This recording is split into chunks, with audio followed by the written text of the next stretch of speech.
ఇలా జగన్నాథుణ్ణి చూడగానే ఎంతమంది జనం ఉండనివ్వండి, ఎంత తోసేస్తూ ఉండనివ్వండి, మన దృష్టి ఎక్కడ ఉంటుంది? నలుగురిని చూసి ఈ చివరకున్నాడు, ఈయనే జగన్నాథుడు.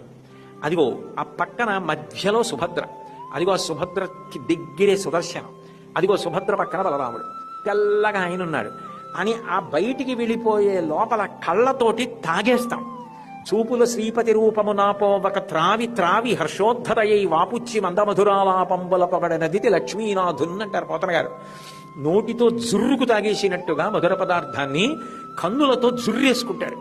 మీ ఇష్టం వచ్చినంత సేపు ఉండండి అన్నారనుకోండి, మీరంత జుర్రుకునే అవకాశం తొందర మీకు ఉండదు. త్వర ఎప్పుడు ఉంటుందంటే అది చాలా మధుర పదార్థం.